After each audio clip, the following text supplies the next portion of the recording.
Yeah. Oh wow, it's recording. Yeah, sorry. Just want to let if everyone's the recording. Just want to try and get it posted on YouTube after. No, yeah, go for that's it. cool with everyone. Cool. Cool. Should we get the party started? Yeah. Let's. I think we're ready to go. Cool. Well, hey everyone. What up? We'll talk there. I see you in here too from UVA. Thanks for joining. The Crypto Club at University of Virginia. So thanks for hopping on. Appreciate it. Happy to be here. Thanks for having me, guys. Of course. Cool. I don't know if you have any intro or anything you want to say first. You want me just to start talking? I can talk till the cows come home. So let me know how you want to start. Thanks. Maybe you guys could just talk a little bit about how you originally got into DeFi, what drew you to the space, if you guys are programmers or not, or have a strong coding ability, and just I guess a broad introduction, I guess, of Encode too, of course. Cool, good. I'll go straight into it. Hey guys, my name is Anthony. I am co-founder of something called Encode Club. Encode is a Web3 education community. What we basically do, we organize fantastic programs. Things like, sorry, my voice went there. Things like coding boot camps, hackathons, accelerators, educational courses, all with a view to giving people the skills, the education to go and do great things in crypto. And at the end of the funnel, we'll either help you get a job or start a company, or maybe you just want to learn more. But we do try and make a particular kind of focus on people getting jobs or starting companies. We've done this at quite a big scale. We've worked with pretty much every major protocol. The Polkadots, the Avalanches, the Algorams, the Solanas, the Nears, the Polygons, the Graphs, and I'm missing many out there. And seen a lot of people go through our programs. Just last year, 15,000 people went through Encode programs across many different ones. And we've seen over 60 companies formed and worth a lot of money. So we're focused on crypto education or Web3 education and try and do a good job. What I've been tasked, I think, today is talking to you about DeFi, and the way I'm actually going to do that is fairly interactively so that I don't pitch this wrong. What I will then ask is you guys to be responsive, and this only works if you guys give me something back as well, which I'm sure you seem like nice, active chaps, so you will. So I'm actually going to start off very simply by asking a few questions just to gauge the room. And I want you to answer by using the reaction function. If you go reactions, it's at the bottom. There's a raise hand, and you can raise your hand. Reactions, and you can lower your hand. And it just gives me an indication of kind of what your answer is. So the first thing, kind of fairly simple question, raise your hand if you're actually listening. This is always a great test. Good, 100%. Well done, guys. 16 out of 16, fantastic. It's always good to you always try and work out like who's just like turning the camera off and isn't listening anymore. Awesome. Second easy question. How many of you actually know what blockchain is?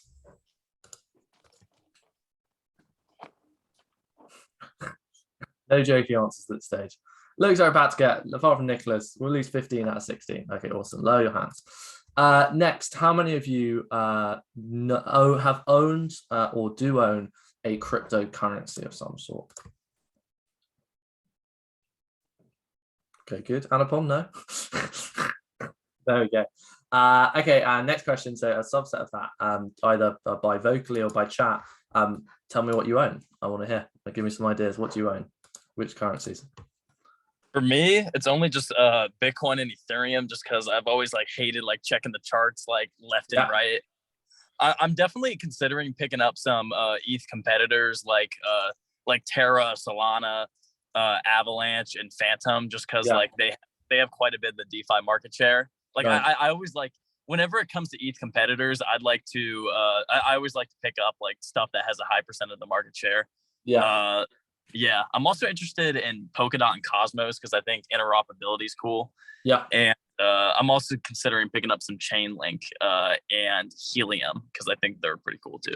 Very good, nice array there. And we're just seeing in chat. So Lewis, BC ETH, Uni, which is Uniswap, and Cosmos.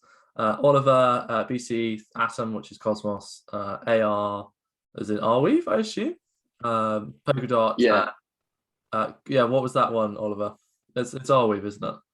Yeah, Arweave. That's very good. I remember actually back in the day, through a company I used to work for, we invested in the early rounds, if not the earliest round in Arweave. So big fan of that. James, Algo, and I don't know what PSYOP is, I must admit. No, yeah, it's like it's my like complete, it's my gamble coin. I threw a ton of money in it, and it's like it only has 800 mil market cap. It's a complete gamble, but it's working out for me right now. So very good. Let's have a look. Let's have a look at PSYOP. Oh, look at that. 34. It's actually worth 8 million, not 800 million. oh no, my bad. I must have misspoke then. My bad. I was Yeah, gonna no, say I was at 800. So that feels like a fairly amazing. no, yeah, no. I got in at 4 mil market cap, so I'm doing pretty good. Okay, drinks on you tonight. Well done, sir. Any others want to volunteer? So VC, Atom, Cosmos. Got a lot of Cosmos. Uni and Compound, very nice. Any other? Phantom, Thomas, Link, Phantom, and ETH, very nice. Synthetics, very good. SNX. Any others? Any more exotic ones? Any ones that you kind of don't like, feel ashamed to talk about? I bought some OHM a few months ago. Not gonna make it. Not good. Curve, very nice. We like Curve. Any others? I have no idea. I've heard of DeFi, but Depot's wicked cool. They have, it's brand new. They're actually on a sell-off right now, but their whole business plan is getting you cheaper gas fees. I saw last night they had gas fees for $20, which was pretty unreal on any ERC20 token. Well, aren't there already rollups that are supposed to do that, like Loopring, Arbitrum, Optimism? Like, I'm a little skeptical of these like low cap coins because the vast majority of them are scams. That's just the truth.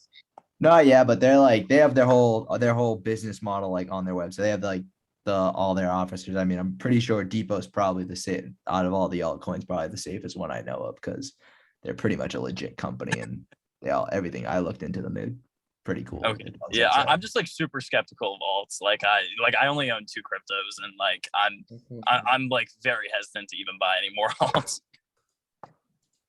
Bro, I need to look at DeFi. DeFi, I'm not sure of it. Sorry, I'm looking. Yeah, not too sure, but I'll tell you why later. Anchor, Nia. Okay, some good range. You guys know your stuff. I like it. It's good to know. Good to know where the audience is at the start.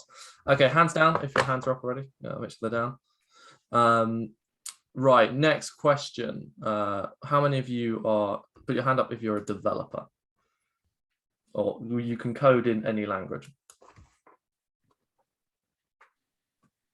Okay, 5, 6. That's good. Fairly, I think, representative. 40%, maybe 7. 45%, pretty good. And hands down and hands up if you can code in Solidity.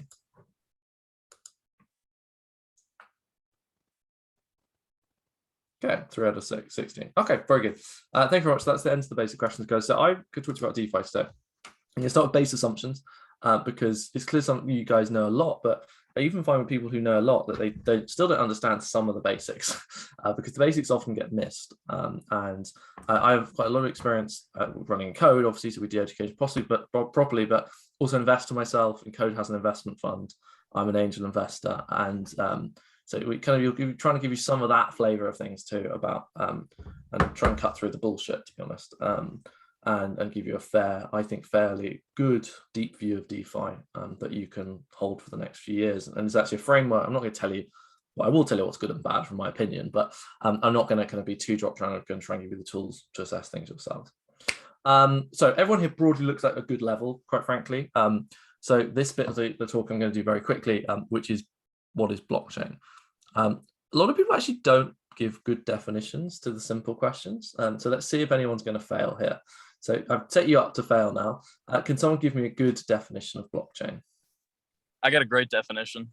So blockchain is a new revolutionary method of storing data. And a lot of people don't, because you're right, a lot of people don't know how to explain blockchain.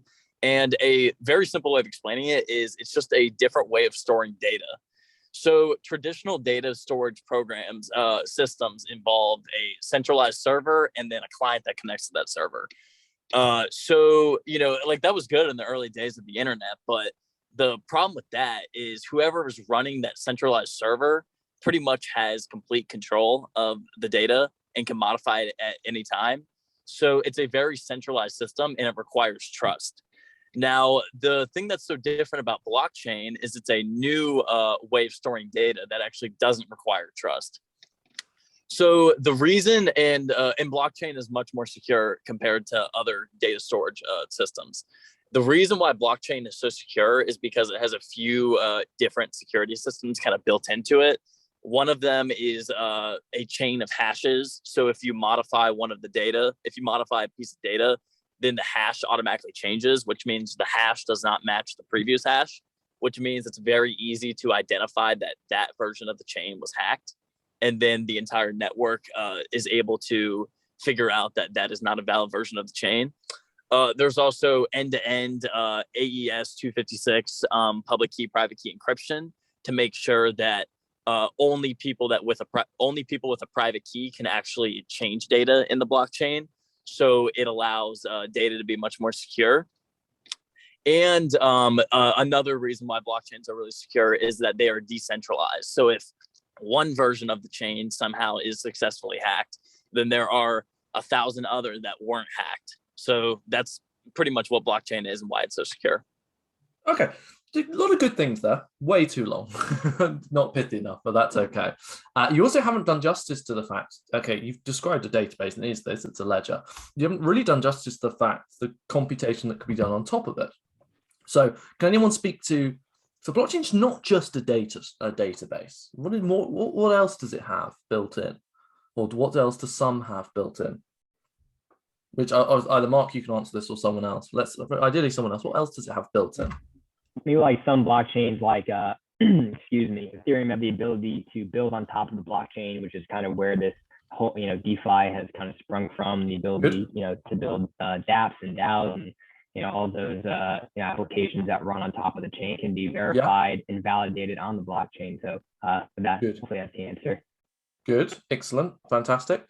And next one, can someone give me some features of a blockchain? So like a feature of a bank is it's centralized. And we know blockchains are decentralized. Can anyone give me some buzzwords of other features of a blockchain? Trustless. I was going to say, encryption. Trustless, good. We'll write this down and we'll talk about what each means because they all are very important. Trustless, what else? Immutable. Immutable, good. What else? Secure. Decentralized. Yeah, good. What else? Encrypted. Decentralized. Decentralized, good. Any others? Fast. Sometimes. Any others? There's one more I'd kind of like to get. Censorship resistant. Yeah. Okay. And one more.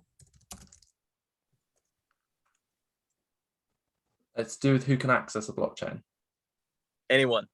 Public. Anyone? Do you know what we call this? It's got a word. It's quite a long word. Begins with P. Ends in less. Permissionless. Permissionless. Very good. The other thing is I'm going to say open and public. Now look, all of these are buzzwords. This is why they matter.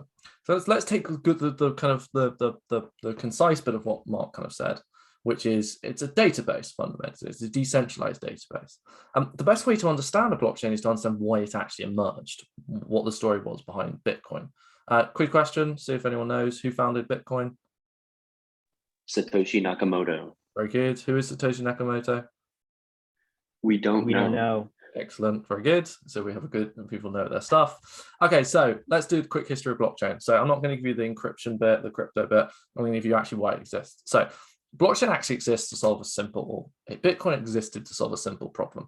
How do I make a digital currency, a digital money? What does that even mean? So we start off with what money is. So money originally was, let's go back all the way. So I have a pig and I want a cow.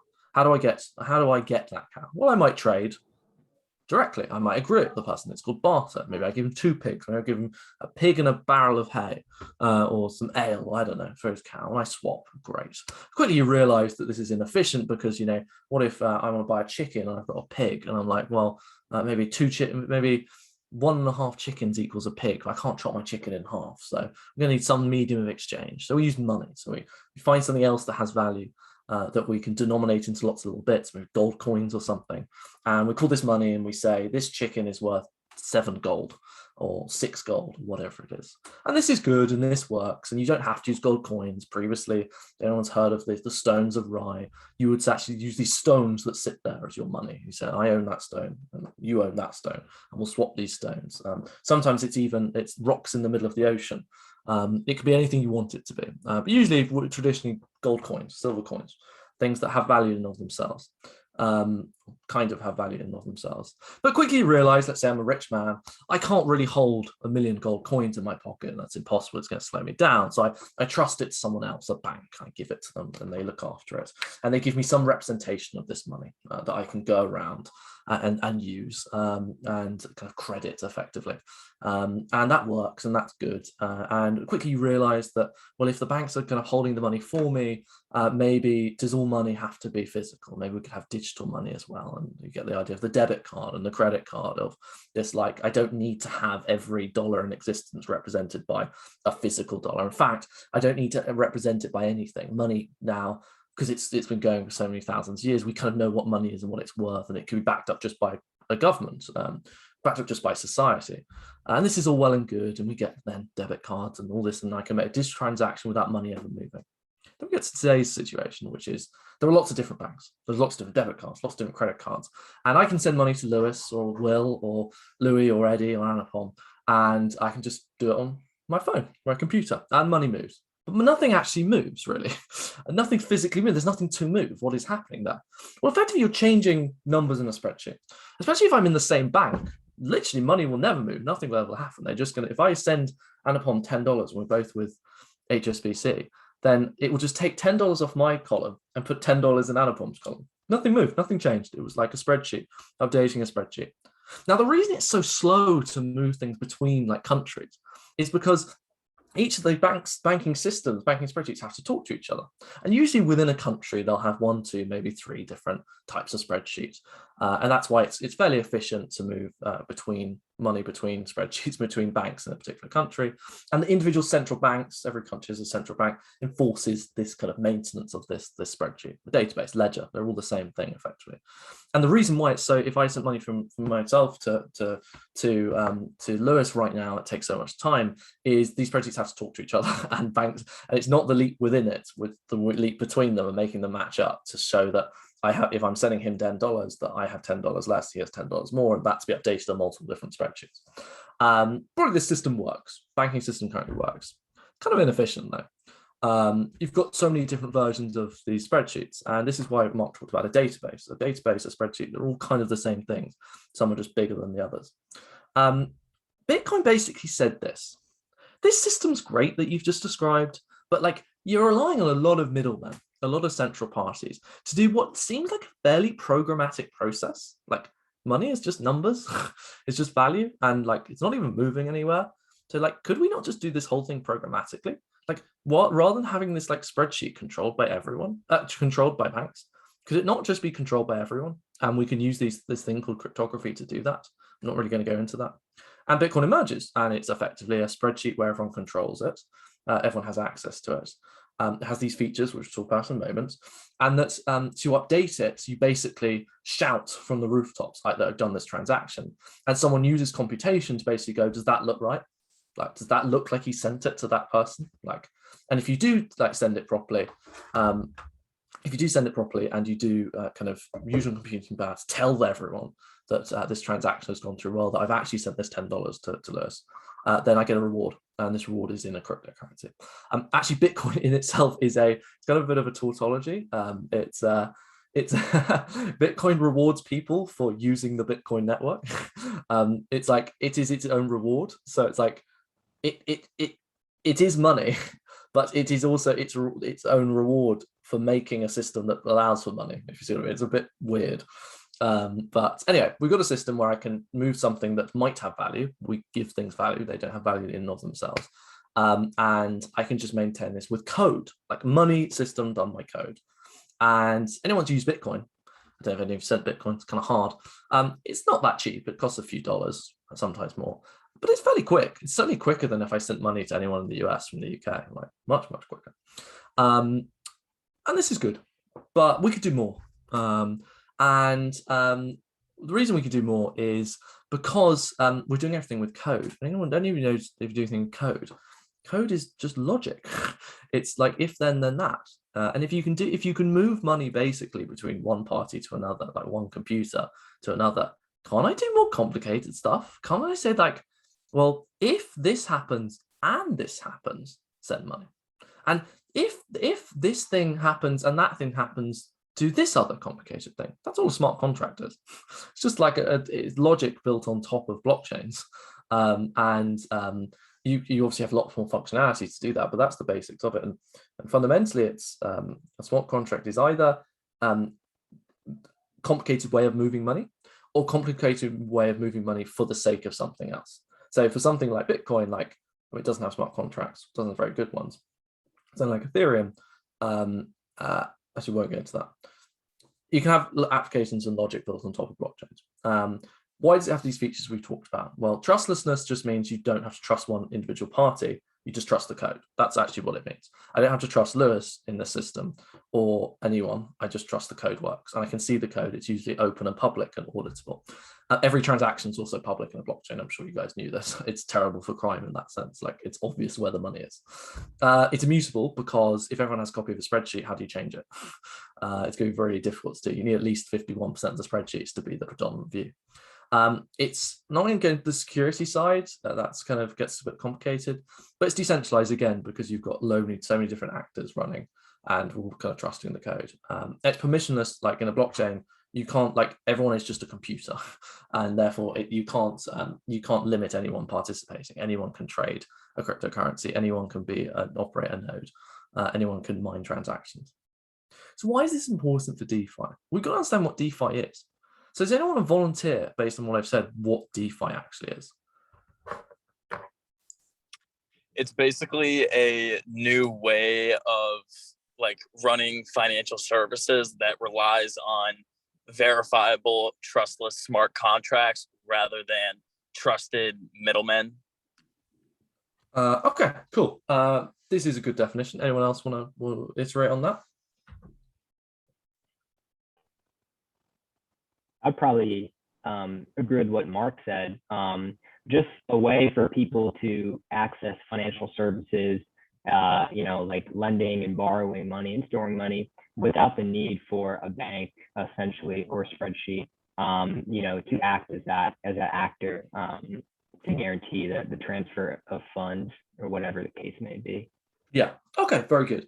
So you kind of hit the nail on the head here. It's to understand, you also understand what TradFi is, and TradFi just means normal, how stuff works now, like banks, like normal money. But if you understand that, a bank is, if you understand that cryptocurrencies and blockchain is kind of about money, like fundamentally, or at least the association of money with other things, like applications that use money as part of themselves, even if they're not just money, then you also understand that, and as we said, a blockchain is decentralized and it's censorship resistant, all these things, then you can start using these Lego blocks to rebuild a monetary system.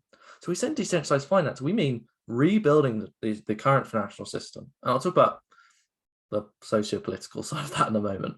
But rebuilding the financial system based on the fact things are trustless and it's all in code. And how you could probably do this much more efficiently, and that we move away from the bloated bank that has tens of thousands of employees in an office doing stuff and moving things from A to Z to something where everything runs on code. And that intuitively is much more efficient, especially when you first do a blockchain transaction. And I can send money to Anupam it's not that cheap, but I can send money to Anupam in a second, 30 seconds, and he's sitting in the US and I'm here in the UK. I can take a loan out in a second, just sitting here, and that's through something that was created maybe by someone in your shoes like 2 days ago. Well, it's a little more complicated than that, but you sometimes do see protocols that literally emerge like by a kid 2 days ago. It's about rebuilding this kind of financial stuff. And again, I don't actually say this with a view to like anarchy. I'm just saying it's like it's really cool that you can rebuild and like copy and improve upon financial products and financial systems with code, regardless of whether that's a good idea or not. Like there's plenty of reasons why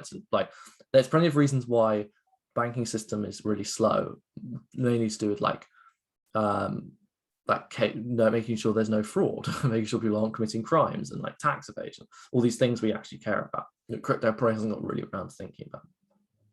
So this gives us a definition of DeFi, which is using blockchain, blockchain technology, crypto, Web3 technology, to redo traditional finance. And let's look through stuff, like that's the coolest way. And I'm going to try and show you stuff that you guys have mentioned.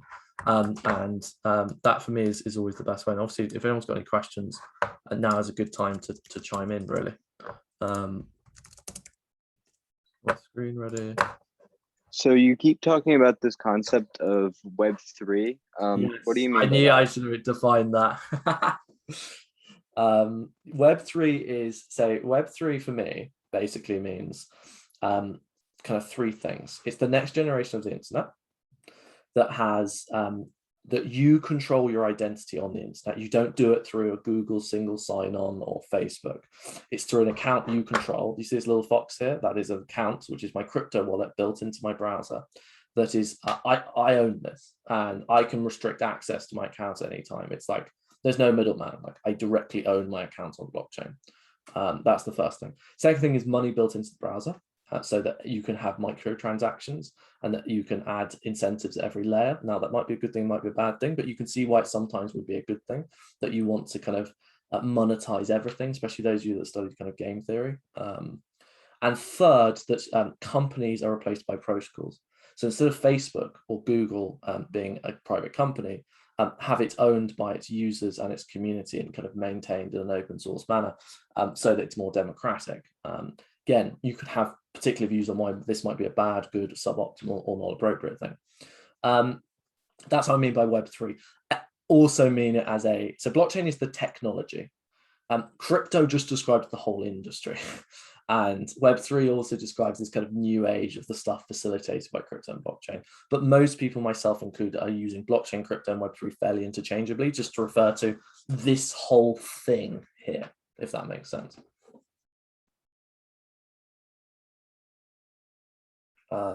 Cool. Any questions off the back of that, Evan? Very good. No, that's good then.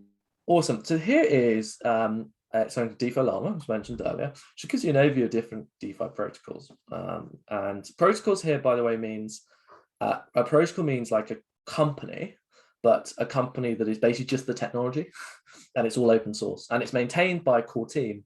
But it was also kind of a lot of the key decisions have to go through a community vote of all the token holders, and there's usually thousands of token holders. So it's a protocol. It's like a network. It's its own separate entity. So let's talk through stuff to give you a picture. The first thing to understand is that can anyone tell me why it's really stupid to use Bitcoin and Ethereum as actual money to like pay salaries and costs and buy your coffee with it? I know two reasons why. Go on. All right. The first of them, they're completely traceable, which is a good and a bad thing. It's a good thing because like we could see like for like politicians and companies, like we could see where all of our money's going. But it's also a bad thing because now pretty much no one has privacy over their own actual money. So that's one issue with it. And then there's another reason too. Transaction fees on Bitcoin and Ethereum are quite high right now. Well, they're significantly lower for Ethereum if you use rollups, but yeah. So like, a typical Bitcoin transaction usually costs like, I think my most recent Bitcoin transaction was like $1.50 or something. And nobody's going to want to pay an extra $1.50 in order to buy their coffee.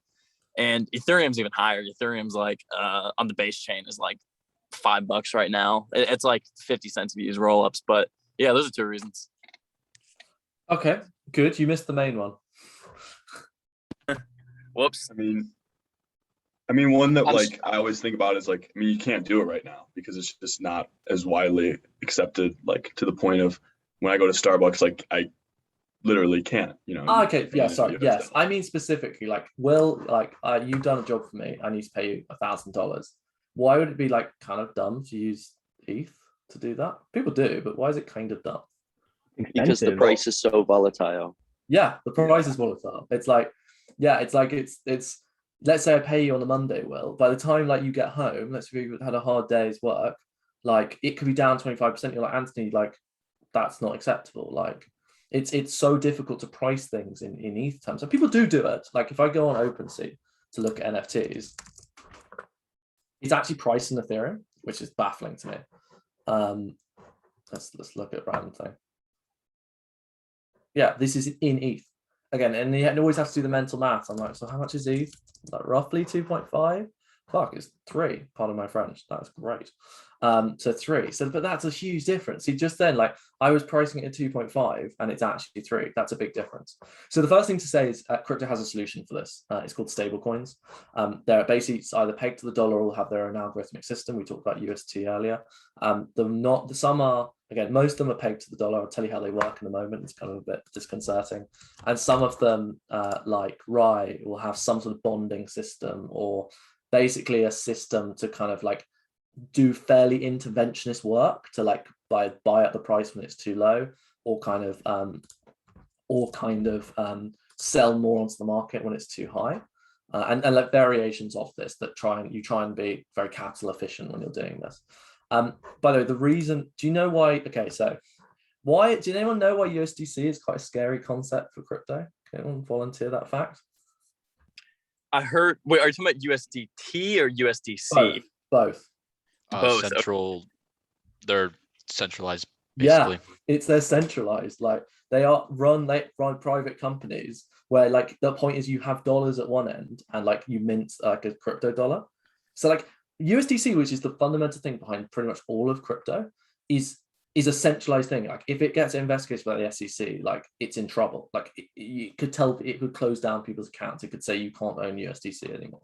So that's a big thing. And by the way, most of crypto relies on also, as you need some sort of stable value to be able to transact on anything. So this is again trying to give you the no bullshit version. Like stablecoins are kind of like need to be solved. We need like a fully decentralized stablecoin for crypto to be decentralized in the long term. There are others. There's DAI, there's UST.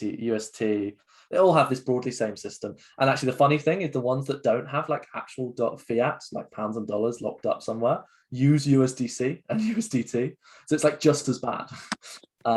Like this is MakerDAO DAI has a lot of like USDC as its collateral. It's like kind of stupid. Like you're stable because you're made up of stable coins. Unless that's your explicit goal, like something like Frax, to be kind of like a stable coin of stable coins, it feels fairly dumb that your complex algorithmic system relies on just holding collateral of something that's itself stable, that's self-stable and centralized. Like, why do we going through this whole process?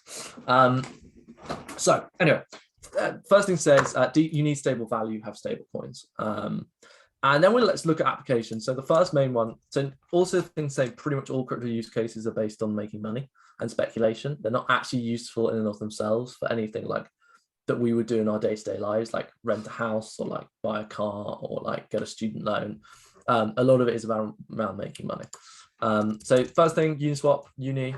So this is called a decentralized exchange. So you've got traditional centralized exchanges, SEXs, SEX, I know that's unfortunate, CEX, like Coinbase, they're a private company, so they can close your account at any time. Uniswap basically works by its code again, and it's code that basically says you can supply your money and get an interest rate, and it put it in a pool that will control like the liquidity to make sure that it makes sure you don't lose your money, basically. But you basically put in, like, let's say you wanted to facilitate, it's like being the house and like being the casino. Let's say you wanted to facilitate the Ethereum Aave market, then you would put equal balances of ETH and Aave in.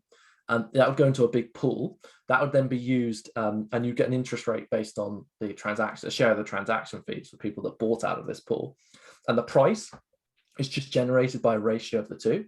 So if there's 10 times as much Ethereum as there is Aave, then Aave is 10 times more valuable. That's just how the price is calculated. And you assume that in an efficient market, that with lots of these pools, that people will close up the gap fairly quickly and seize the arbitrage opportunity. But of course, you can lose money here. Like if you put them in equal balances and then Ethereum went down massively, if both went down massively, then you're losing money. But it is calculated such as with a curve such that you don't actually lose the physical coin itself. Anyway, this is basically, let's have an exchange that has code so you can supply or you can buy from it. And it works perfectly. It's amazing. And again, this is built on code. And again, I don't know how useful it is in the real world, but I can move between currencies very quickly with this sort of thing. Then you get things like, and by the way, we can look at the code of this sort of thing. It's all public. Uniswap, Etherscan.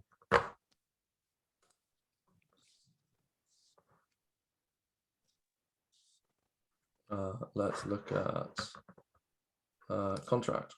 So I can look at the contracts. It's all there. I can see it all there in front of me, which is cool.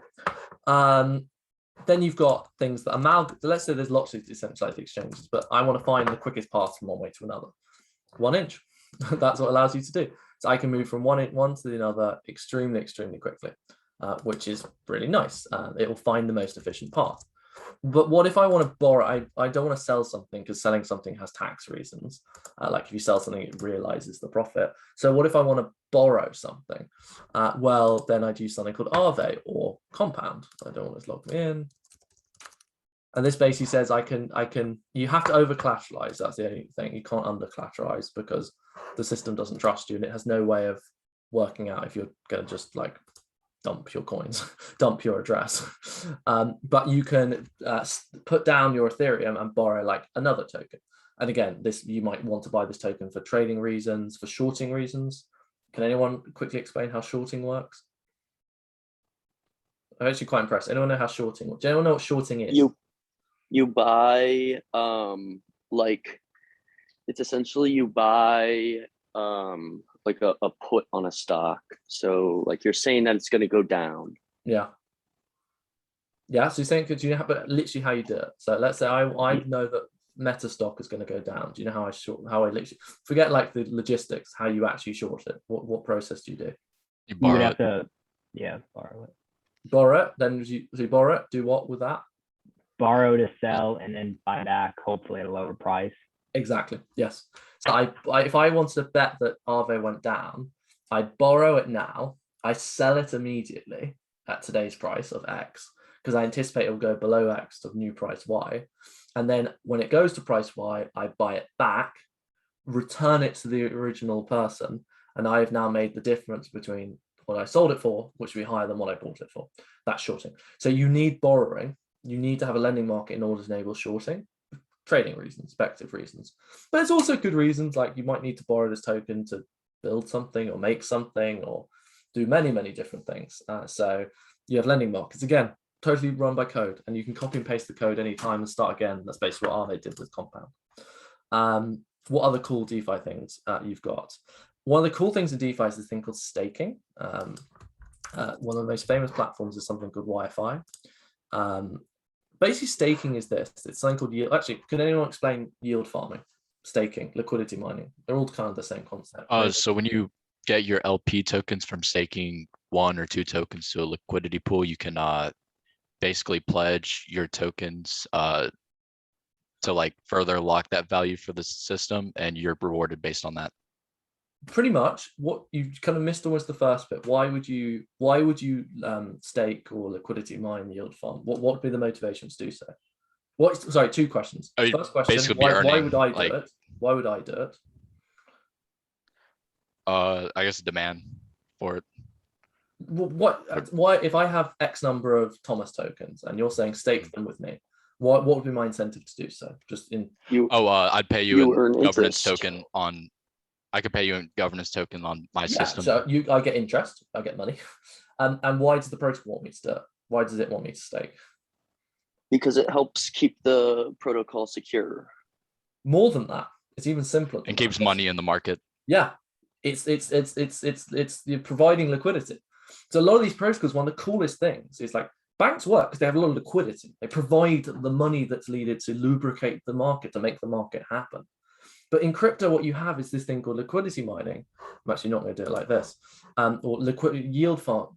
Let me be careful. Liquidity mining basically says it's a bit like I said with Uniswap. If you give me your liquidity, if you take some risk on it, I'll give you an interest rate. And this is very good. Like I can be the house. Like I've got some tokens sitting around.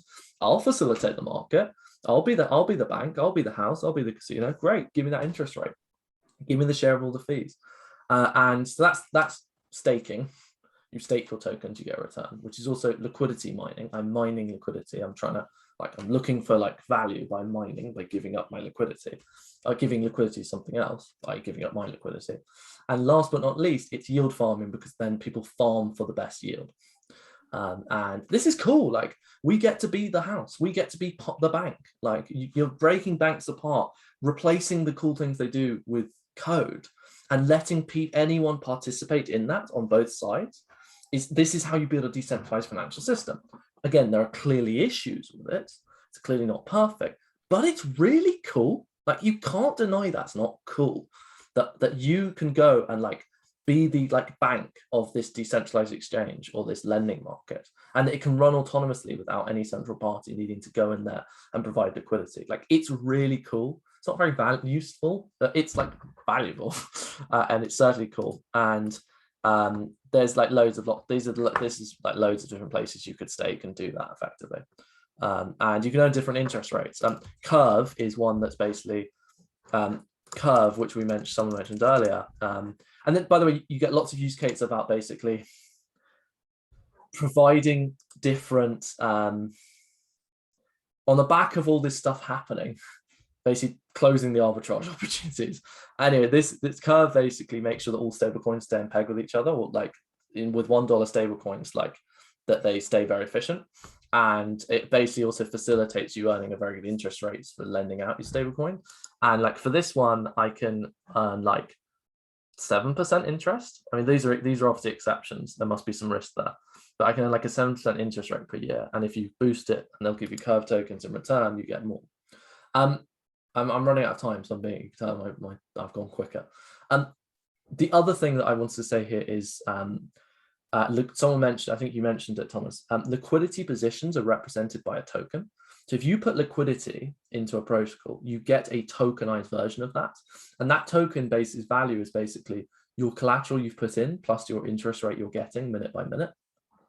And you can use that to then do something else. So you can take my assets that generates interest and use that and stake it for something else. Basically take this asset and make it like a digital asset I can do something with.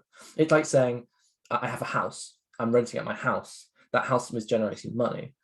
I would like to be able to do something with this house that's generating money and like use it for another asset. I use it as a deposit for something else. Everything becomes a tokenized asset, which means everything becomes something that I can package up and put into other things.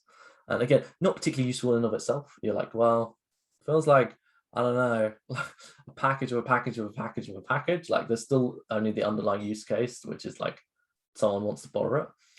But you can do cool things, and people do cool things with it, like Curve. We've rattled through. DeFi fundamentally, and this is just giving you a taste, is about using crypto principles, using blockchains to rebuild the monetary system based on the fact we can basically have money. Like, crypto gives us money. Like, Ethereum is money. It's not very good money, but it is money. It's also money that inbuilt that you can have smart contracts and build applications on. And Ethereum, actually, the purpose of Ethereum is not to be money. It's actually to power a smart contract platform that in a decentralized way allows people to build applications. That's actually the better definition.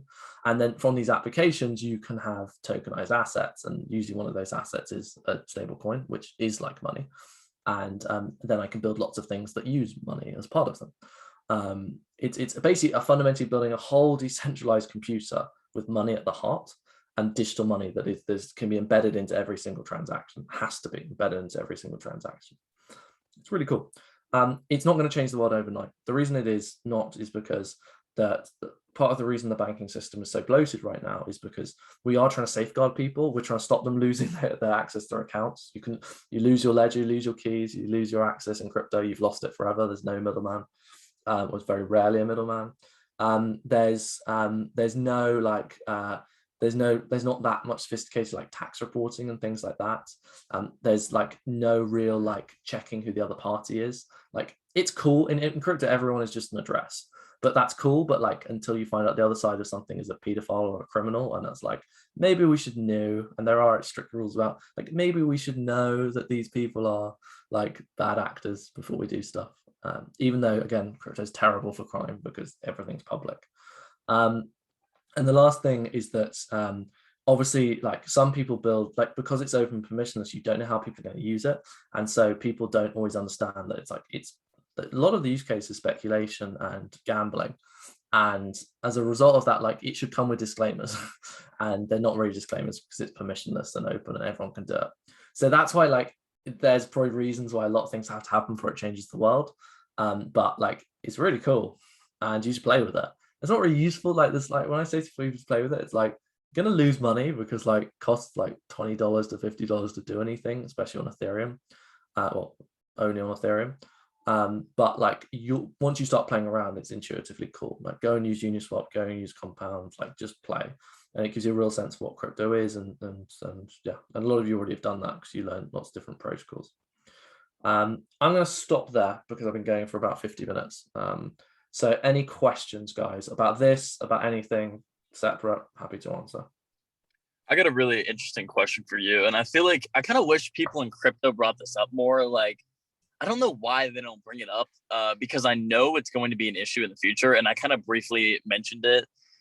So I think you would agree with me that one thing that's so amazing about crypto is that everything is public, everything is public, traceable, and yeah. So it's like, you know, if our politicians were to start using crypto, then we would be able to see like where our money goes, like, and especially with the government, like we would be able to verify where all of our money's going. So I think you would agree that that's a good thing, correct? Yeah, it broadly is. Yeah, it is good. Yeah. Okay, so then here's where the issue comes. Like, you know, if everyone were to start using Bitcoin, Ethereum, like, because it is so traceable, then everyone's bank account is pretty much public. So like, let's say I want to go pay you. Let's say I want to go pay you 1 Bitcoin or something. I wish I had 1 Bitcoin, but I don't. Then you would then be able to know what my wallet address is and where like all my transactions. Sure, it is pseudonymous, but but still with like blockchain tracing companies like Chainalysis and stuff, like a lot of that stuff can be undercovered. So like, it seems like privacy and traceability are almost at odds with each other, if you know what I mean. So like, if we want more privacy, then we have to give up traceability. But if we want more traceability, then we have to give up privacy. So like, do you have any idea on like a solution to something like that, to where like there are privacy coins, but yes, you're right, they're not traceable. Well, they're kind of traceable, but it's not really. Look, depends how you define things. You can't have everything. I mean, you've got privacy in that you don't have to dox yourself. Like you can have a completely digital identity, and you can do things to be careful. Like you can always use a different address for a different purpose. So that's the first thing to say. I think traceability is really important for a blockchain because obvious reasons, like you want to be able to audit things that are happening. And what Mark's coming on to is there's these currencies called like Zcash and Monero that are like basically are private. You can't see the blockchain, and it's like that's for the illegal shit, to be honest. Like don't use those, you'll get like put on a list, I've heard. So don't buy them. There is this other thing called Tornado Cash, by the way, which is really cool. It's like I don't know how it's really legal. It's kind of easy to work out. Sorry, it's possible to retrace the stats, but I'll show you it. So Tornado Cash basically does this. It says we're going to take, you deposit some money. We're going to take this money and do like 1 million transactions to obfuscate it, and then we're going to give you like a ticket, and you can come back and we'll give you some free money. So it basically you deposit. It basically obfuscates the deposit. And then it gives you a like ticket, like a voucher, and you come back and it redeems and it gives you the money back. So it basically allows you to like hide transactions. And again, it's like washing transactions 1 million times. And yeah, and obviously then you redeem the voucher from another address. So that's like quite cool. But that's like the closest thing. So the answer is there's no answer. You can't really have both perfect traceability and perfect privacy, but it depends. Like you can be private without doxing yourself. You don't, like, privacy doesn't mean like doxing yourself, like revealing identity.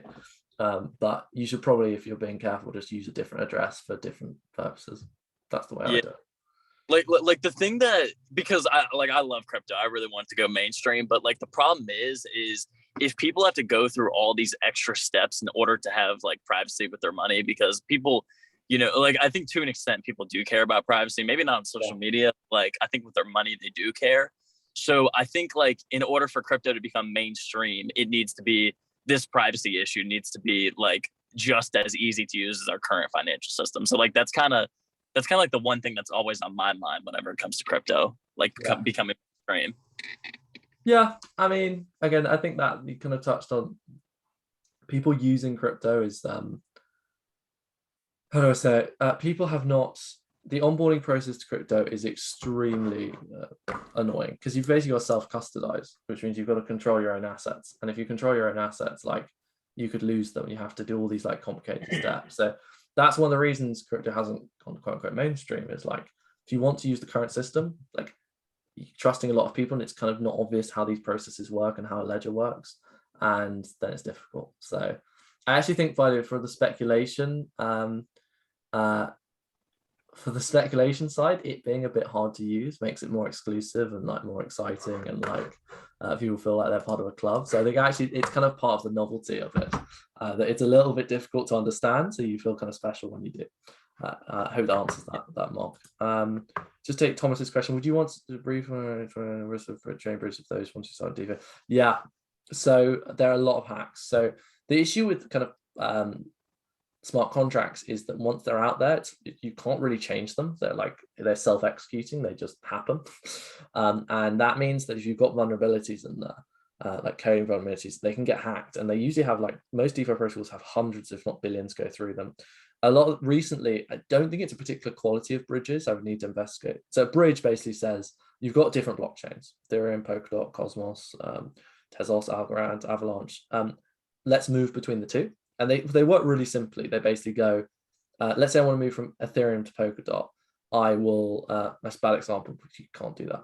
Let's go Ethereum to Avalanche. You basically take Ethereum, you park it, you lock it up, you deposit it. It will immediately mint you on the other side, Avalanche Ethereum, Ethereum, or other Ethereum, which you can then use. And if you want to go back, you park the Avalanche Ethereum, deposit it, and it releases your original Ethereum. And obviously, if you've got lots of liquidity, then it's obviously not releasing individual ones that you've got stored. It's just like giving you from a pot. That's how bridge works. It's quite simple, but a massive one. There was a massive exploit where basically someone figured out how to just get the bridge to mint without a deposit being there. And they minted like half a billion, and then just like bridged that back over to Ethereum and stole it. It's this hack for no one's have a read. So just verify, not trust, which is stupid. It's like people like verify the code, check it's not a scam. And it's like, well, for some of these hacks, like if the best auditors in the world couldn't crack it, like how am I gonna crack it? How am I gonna like be safe? But just always bear that in mind, that things in crypto can be hacked because the technology is so early and people are still figuring out how everything works. Go ahead. Whoever's going to talk. What was that? I have a quick question for you. Yeah, what do you think the role of side chains like Polygon are going to be once Ethereum converts to ETH 2.0 and to proof of stake? Just curious for your thoughts. So just to give people in context what Lewis is talking about. So there's two things going on. One, blockchains, to tell everyone that a new transaction has happened, have to use something called a consensus algorithm.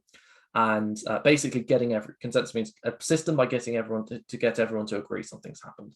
And Ethereum uses proof of work, which basically says, it does. Ethereum and Bitcoin use proof of work, which basically says, do a stupid mathematical calculation. And if you do that stupid mathematical calculation, the one who does it kind of first or best will get the right to like mine the transaction, tell everyone. And if we find you've done it badly later, then you won't get the reward, which basically means you wasted all that energy, which means money on doing the transaction.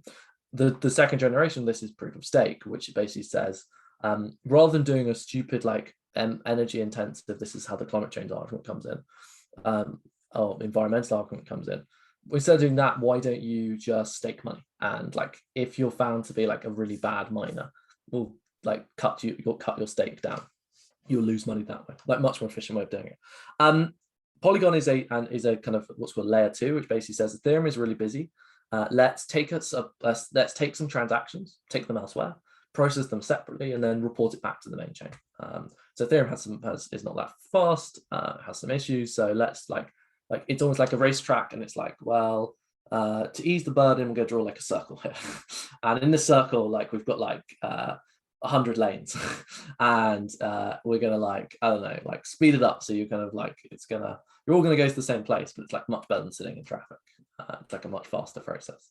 I know that analogy doesn't quite make sense because you still got to go back to the original place, but like, and we're going to package you up and like hover you back to like into the end goal. That's what basically a sidechain is. You're right. I actually don't know to build my technical understanding of it once ETH 2.0 comes, but my understanding is ETH 2.0 is really hard. It's taken a really long time. It's not obvious it fixes everything, and the layer 2 is a good solution in the short term, and they probably sit alongside because again, if Ethereum is going to become even more mainstream, like many more transactions, and one of the big thing here, guys, is that transaction fees are like can get to like $1,000. Like imagine like just doing one thing costs you $1,000. Like that basically rules out pretty much anyone but big whales making any transactions at that time. So it is a massive problem. So hopefully that answers Lewis. I don't really know the answer, but like ETH 2.0 has taken ages, so we probably should have a layer 2 solution. And there are some emerging. I can actually speak more about that because the future of Ethereum scaling actually involves layer 2 for the longest time, and I'm a little skeptical of like Polygon because Polygon is not actually a true layer 2. It's a side chain, which means it has its own decentralization and security consensus. While true layer 2s on Ethereum, such as like Loopring, Optimism, Arbitrum, ZK Sync, there's a few others, Immutable X, that's for NFTs. All of those layer 2s actually inherit Ethereum's decentralization and security, while also bumping up transactions per second, which then thus lowers transaction fees. So that right there, like the future of Ethereum is on layer 2. So I think with the Ethereum Foundation right now is they're currently trying to get exchanges to switch over their Ethereum over to layer 2. So that way, like pretty much everyone is going to be using layer 2 in the future. And then in about 2023, Ethereum plans on implementing what's called sharding, which means the blockchain gets split up into 64 pieces. And, that means transaction fees will then go down by, the transaction fees would then be divided by 64.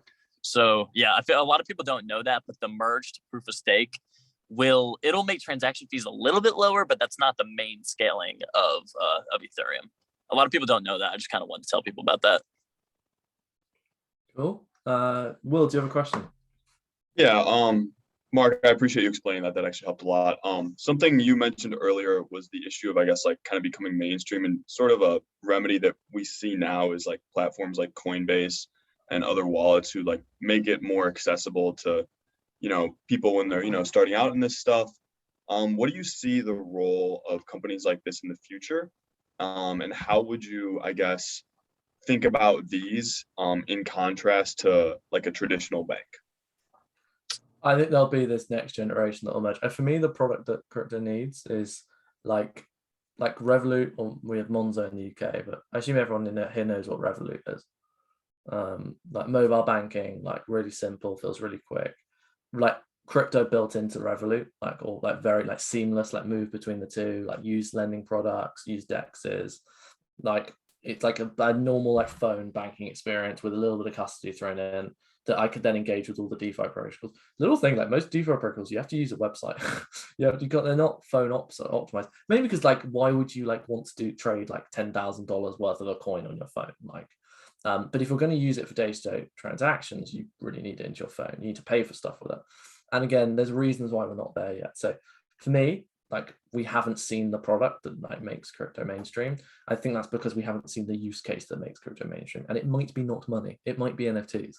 I think the NFT use case is like quite compelling. It's like physical assets are great, but like you can't move them, and it's really hard to prove the physical asset is real. Like a digital asset, I can like audit the whole trail from it's being done by this creator who I recognize is good to with me now, and I can show this off. And I think a lot of the appeal of collectibles and art is the showing it off, the recognition that I own it, and the blockchain allows you to audibly, I don't know what that word is, in an auditable way, prove I own something. That feels really compelling.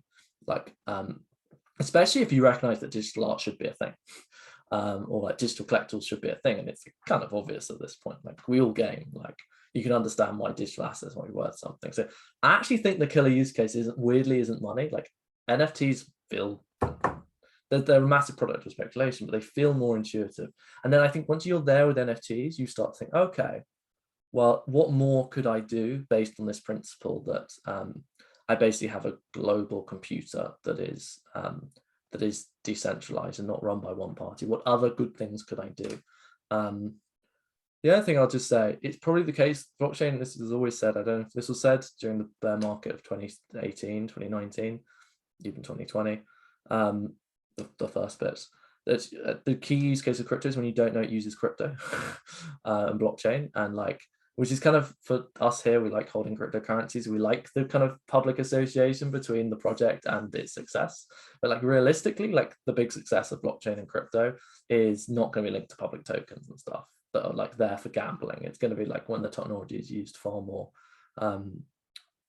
secretly, not secretly, but far more in the back end. So that I've kind of danced around the question, but yeah, I actually think, just to actually answer it, the centralized companies probably are incredibly vital because this can't be done in a completely decentralized manner, obviously, because you've got tax and you've got legal stuff.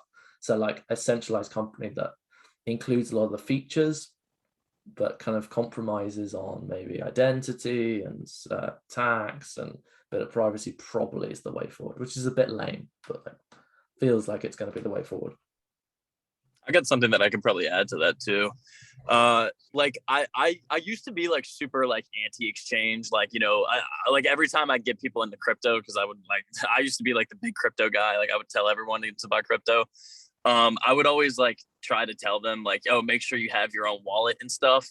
But you know, just to the average Joe, like, you know, to the average Joe, it's a really big responsibility, like having to manage a seed phrase, make sure they don't lose the seed phrase while also making sure that somebody else doesn't steal the seed phrase. Like to the average Joe, it's just like too much work.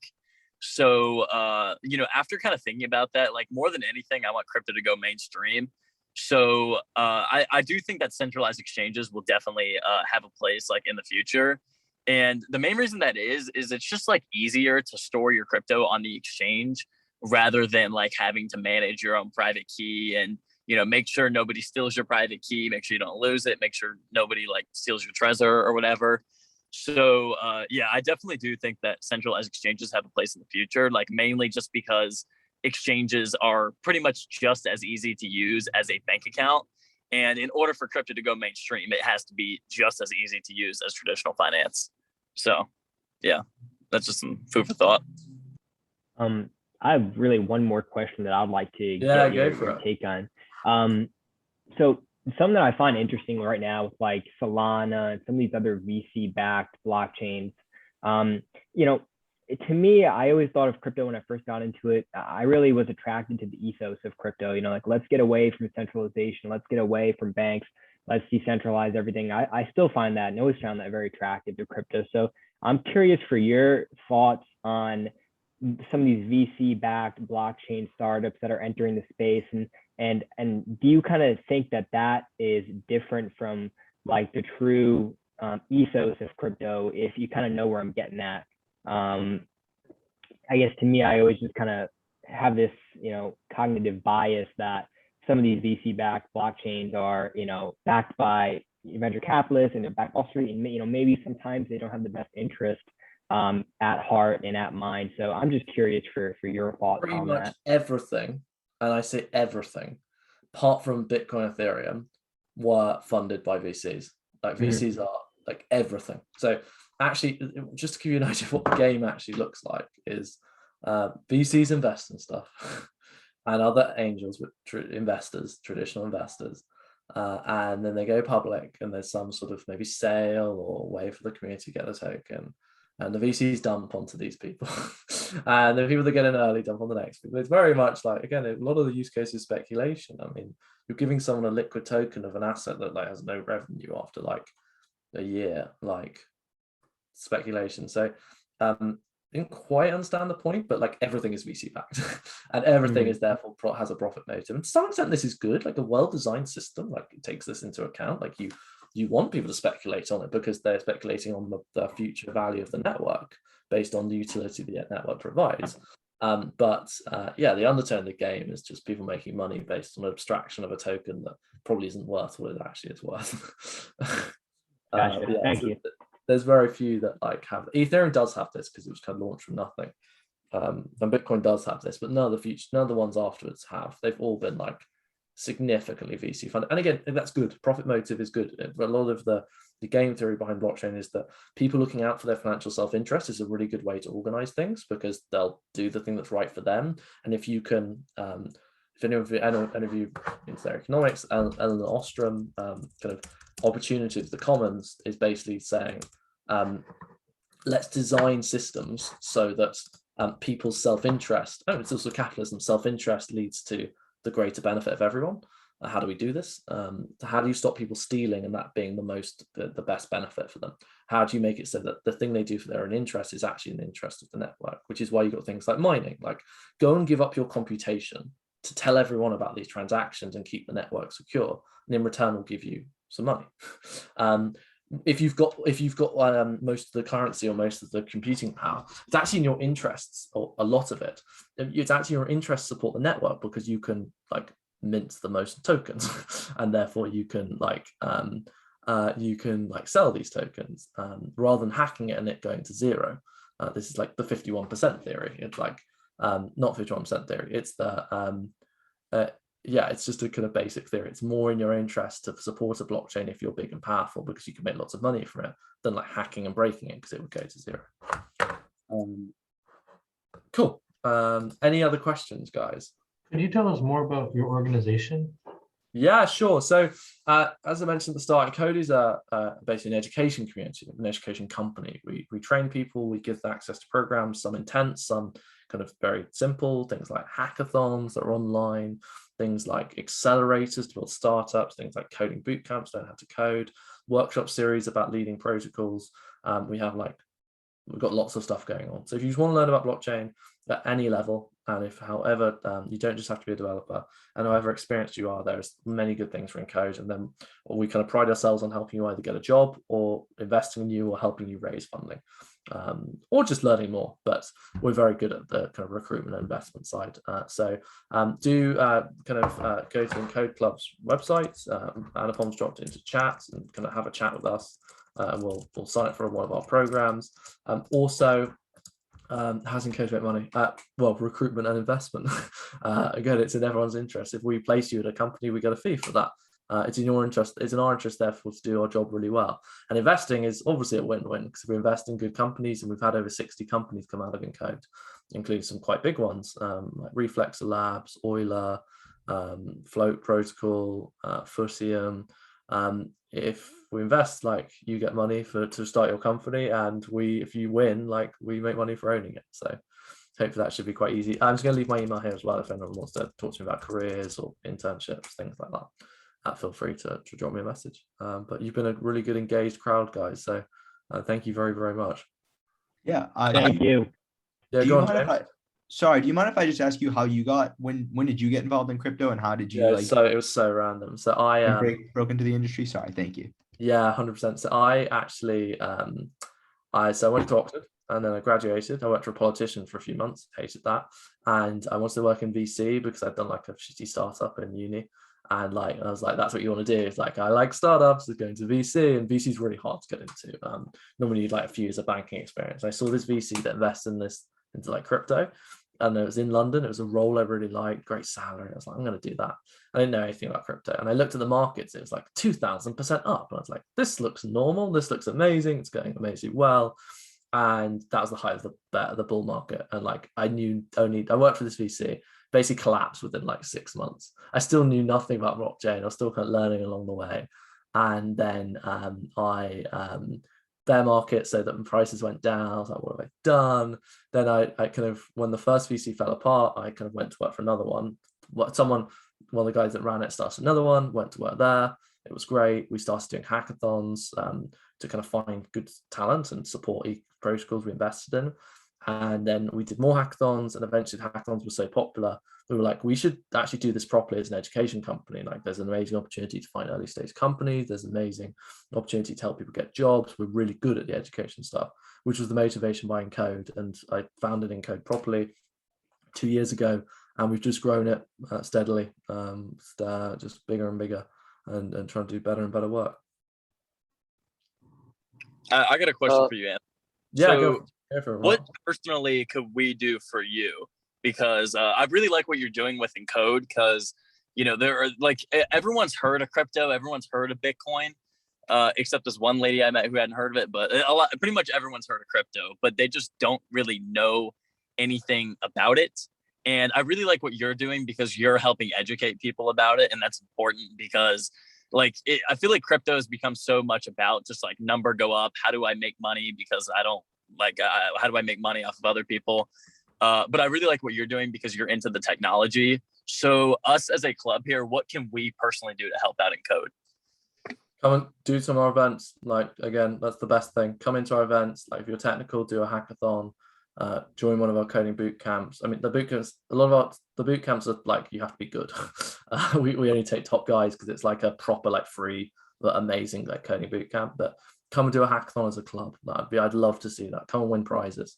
By the way, hackathons are amazing because like the prizes are huge because companies like developers are both the users and the like builders of applications to get users on blockchains.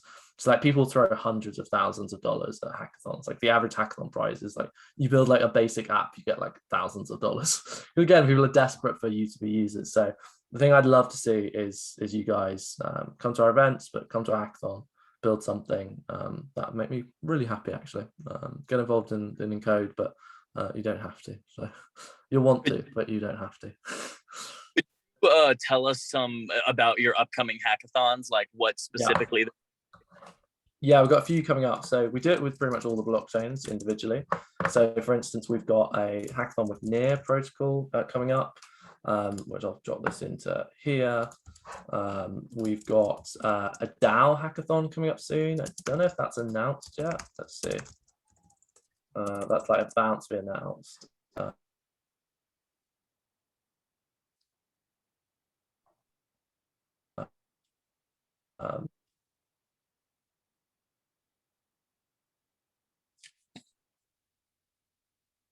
Is anyone else's internet cutting out? I think. Yeah, is Anthony frozen to you guys? Yeah. Okay. We got a cool AMA coming up on Tuesday. I could probably just come in for him. So yeah, Near Hack's awesome. Great one to get involved with. If you guys sign up to that Telegram in the link tree, it's a great way to stay on top of all the events that we've got. I'm going to shoot a link to that into the chat right now. Yeah. But you'll be able to see what events are coming up, what we got coming up in the next couple months or so. Oh, Anthony, you're back. I'm back. So I don't know what happened. Anyway, if you go to our main website, you'll see we've got education programs about Polygon, Tezos, Near, Graph. We've got a hackathon with Near. We've got a bounties program with something called Saddle. We've got accelerators running. We've got everything. So just come on in and get involved. Yeah. Okay. I think we'd definitely be interested as a club because because I am the head of programming. Yeah. Hackathons would definitely be like really cool. Come and win a prize. We've seen so many teams do it before. Yeah, like I haven't really heard a Near protocol. Like I'll definitely look into it. But I've seen that you guys have partnerships with Polkadot. I like Polkadot a lot because I think interoperability is cool. Filecoin, I do like Filecoin because it's I believe it's partnered with the IPFS, and I think the IPFS is really cool because it make the internet more decentralized. I do like the graph too because it's like a way of like it's almost like SQL except it's for the blockchain. So I think that definitely has its use cases. So yeah, I'll definitely spend some time looking like at your website, and I'm sure we'll definitely do like a hackathon or two, and maybe some like accelerator events. So yeah, the accelerator, by the way, that is if you do really want a hackathon, the accelerators help people kind of get funding and then become a startup. So that is like we only take 10 teams, like the 10 best teams from our Filecoin hackathon are in our accelerator with Filecoin to help them become a startup. So we're really committed to that whole process of helping people again achieve great things. Oliver, go ahead. Thanks. Lewis, this is a question for you. Sure. If I'm not in the blockchain club right now, but I'm interested in joining, is there any like website or something where I could sign up? Yeah, I'll send you right now a link to our Tiger Quest and also a link to the Discord. Just hop on, join on Tiger Quest, and you'll be good to go in the Discord. So I'd love to have you. Cool, thanks.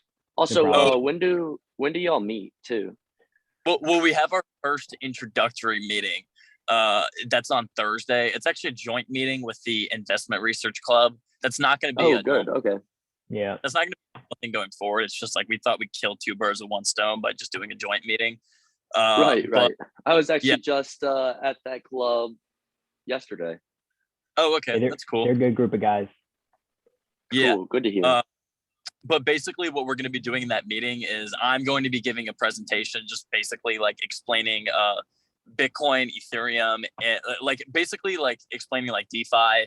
I'm also going to explain Bitcoin a little bit because it is the king of crypto, and just like the use cases of blockchain in general and just how it can make like the economy a more efficient place.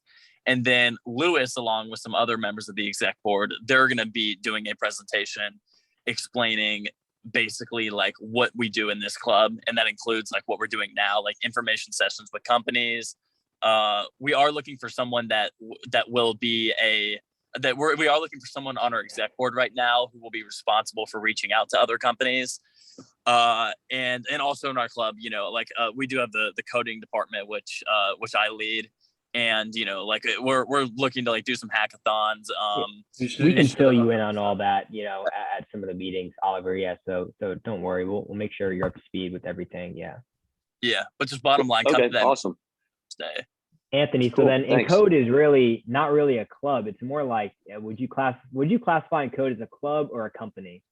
It's a company. We say it's a club because once you're here, like you're part of the inner circle. Like we'll help you. We're you're right. It's a company, but we wanted to have that club kind of really like team family feel. Than anything we else. first started working with George over a year ago, and he was great. Very good. He was awesome. George's got a great story. So George joined us. He worked for a student club. Sorry, he ran Leeds Blockchain Society. Then we hired him because we saw him in Leeds Blockchain Society and we were really impressed. And then he did our operations stuff, helped run with you guys and a lot of great events. And then he's actually just joined one of our portfolio companies that came out of our hackathons and accelerated. Footium. Yeah, so it's like a really lovely story from like start to finish.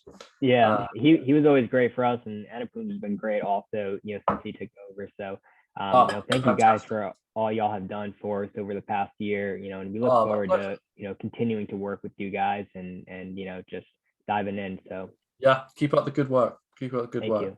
We really appreciate the opportunity. It's it is kind of like difficult to like break your way into the crypto industry. Yeah. You helping us out with that, like it's really my pleasure. Again, you guys are doing the right thing, and you don't realize how early you are. like just doing this is like, and Anupam was there 2 years ago. Like Anupam was in our like first ever events we did, really, and now he's working for us. And like, I mean, I realize I've given two examples of people that work for us, but like just being here now, like if you stay in the space, like this will compound. You'll get a job in the space, like you'll make money in the space. Like you're so early still. Just stay the course. I want to make crypto my full-time career. Like it's no brainer. Yeah, I didn't even understand crypto until about like 7 months ago, but like once I just like discovered it, I'm just like, oh my god, like this is undoubtedly the future. Like this solves so many problems. Yes, it is. All righty. Well, thank you very much, guys. I've got to head off, but it's an absolute pleasure. If you need anything, just reach out to me or Anupam anytime. Okay. Yeah, you'll definitely have a nice weekend. Great. Thank you, guys. Thank you, guys. Take care. See ya. All right, now I just gotta stop the recording.